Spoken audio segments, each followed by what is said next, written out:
I'm Brigham Larson with Brigham Larson Pianos.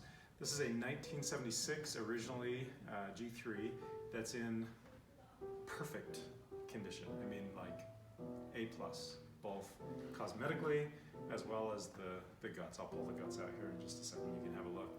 But first, let's talk about cosmetics. So everything's been totally buffed out. So it's not like it you know was always in this condition. If you've ever seen like what those buffing wheels that like car guys use to buff up the paint on a car, it's that same kind of thing, just kind of a finer process where everything is just mirror shine, no scratches, no gouges or nicks or anything. Perfect. Did I mention that? Sorry. And even the brass hardware and the pedals, and the casters here, they're, as you can see, like, just shiny and immaculate, and hinges. Let's come have a look in here. The hinges in there are super shiny and like new. All of the plate and the strings and the soundboard, everything, it looks like a brand new piano because it's, let me pull this back and you can see those tuning pins and the felt and everything. It just looks totally immaculate. And then same with the guts. The guts are totally redone as well. So like hammers are reshaped, full regulation, lubrication, tightening, proper alignment, bushings, keys, everything that trap work that you could possibly do to the instrument has been done. This piano is 6'1", which is a great size for a living room. In fact, possibly the ideal size, unless you have a slightly larger living room, in which case I'd go with the 6.5-foot piano right next to it. But for most I've serviced thousands upon thousands of pianos in people's living rooms, and I think six foot is kind of ideal. Below that, you can still have a good piano, but it's lacking in generally in like power and projection that you have to have a slightly bigger piano to achieve. Okay, there's the action. You can see these hammers are reshaped. You can see that things are consistent and aligned. The lubricated on the knuckles. And everything, of course, also is properly regulated, so the touch is correct. So the regulation is a process here. Let's get a shot right in here. I can show you basically what regulation is. So regulation is a broad term having to do with all of these components here. And it's basically making them function as well as they possibly can. So there's built-in adjustments on all of these components. So like this little screw here, you got a screw there, you got a screw, I can't see it, but there's a screw somewhere in there on the jack. Got a screw down under there. Again, I can't see it, but I know it's there.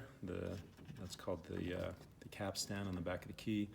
You've got this spring in here that is called the repetition lever, and the repetition spring. That has to be just the right strength, not too strong, not too weak. The orientation of this part here called the back check to the tail of the hammer, not too close, not too far, so you have the right repetition. Then you have things like the height of the key, the what's called the key dip, which is the distance you can depress the key. All of that has been completely redone on this piano, so the touch is like new. So it matches the cosmetics. And of course, Yamaha is a very, very well-known name. I probably don't need to say much about the Yamaha name. I think basically everybody knows Yamaha. Suffice it to say, I've serviced hundreds, if not thousands, of Yamahas over the years, and it's a great piano. I just love servicing and love playing Yamahas. Has the typical Yamaha sound, really fairly It's not subtle. I wouldn't say that like a typical kind of European piano is more subtle. It's just a whole lot of power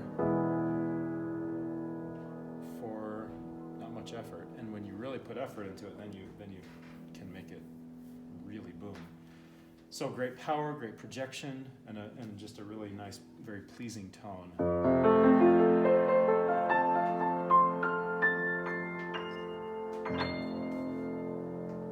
Just kind of sustains, just kind of keeps ringing on and on.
This one will really bless the life of someone or some family.